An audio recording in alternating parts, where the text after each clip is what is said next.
Welcome to today's Emunah Minute. In last week's Parsha, the Torah began the fascinating discussion regarding the laws of the Jewish army going out to war. And we spent a lot of time focusing last week on the exemptions from war. Who doesn't have to go to battle?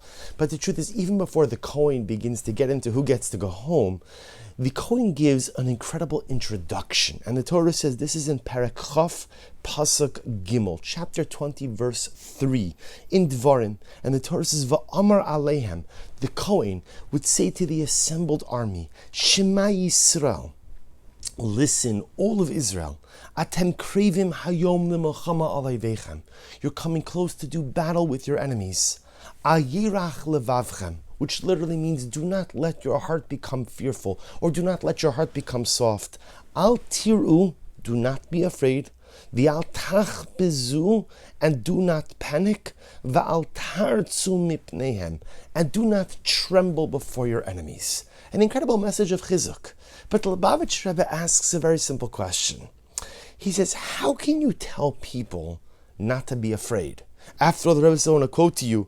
He says, Harei hayira b'milchama hu davar tiv'i. To be afraid during battle is something natural.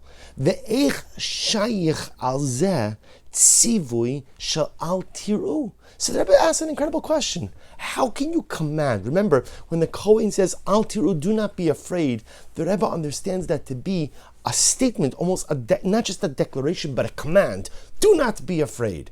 How can you tell someone not to be afraid? Isn't it the most natural thing in the world to be fearful in the face of an approaching enemy? Al tiru, do not be afraid.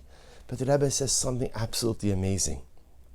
That what the Kohen was trying to teach the soldiers on the battlefront was that sometimes you have to allow your intellect to take control over your emotions. Meaning, fear is an emotion. But intellectually, I know that HaKadosh Baruch Hu is with me. Intellectually, I know that the Ribono Shel Olam has my back. Intellectually, I know that I don't go out to battle alone. I go out with the Ribono Shel Olam, the master of the universe by my side. Says the Rebbe, when the Kohen says, Al tiru, do not be afraid, the Kohen was telling the soldiers, you must master the art of allowing your intellect to rein in your emotions. An incredible yesod and a very powerful idea. Emotion is such an incredibly important force in the Jew, right? A person who has all intellect and no emotion is at samos yeveshos, dry bones. But being all emotion and no intellect could allow a person to ultimately be a runaway train.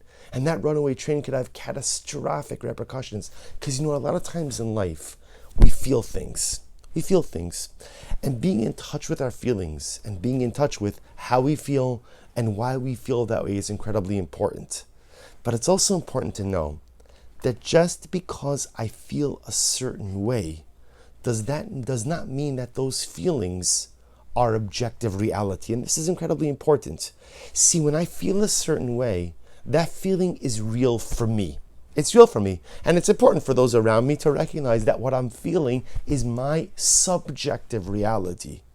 But it may not be the objective reality. Look what the Kohen tells the soldier. The Kohen says, don't be afraid. But I'm afraid. The soldier says, I'm afraid. The Kohen says, you're right. You're afraid. That's your subjective reality. I'm telling you what the objective reality is. The objective reality is that HaKadosh Baruch Hu is by your side. The objective reality is that you have nothing to fear because the Ribono Shel Olam has your back. And what's your job, soldier? Your job is to rein in your emotions and make those emotions, make those feelings subservient to your intellect. This is not always true in life. Sometimes I have to allow my emotions to be the dominant force and my intellect becomes subservient to emotions. And sometimes I have to make my emotions subservient to my intellect. There is this incredible dialectic. I have to have both. I have to have a strong emotional side and I have to have a strong intellectual side. Sometimes in life my feelings have to lead and sometimes in life my intellect has to lead. But I think, again, what the Rebbe teaches us is this all-important lesson. Because sometimes we feel a certain way, And we allow those feelings to create a reality around us. And sometimes just because I feel a certain way does not mean that the objective reality in fact mirrors those feelings. Sometimes I feel a certain way for a whole variety of reasons, but the objective reality is not my feelings. And a person has to be in touch enough with themselves to know, when am I feeling a certain way? When do my feelings reflect the reality? Versus when do my feelings reflect my reality? But may not be reflective of the objective reality.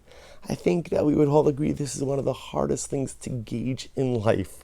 When do my feelings reflect objective reality versus when do my feelings reflect subjective reality? When do I lead my life with emotions in the forefront and intellect in the backdrop?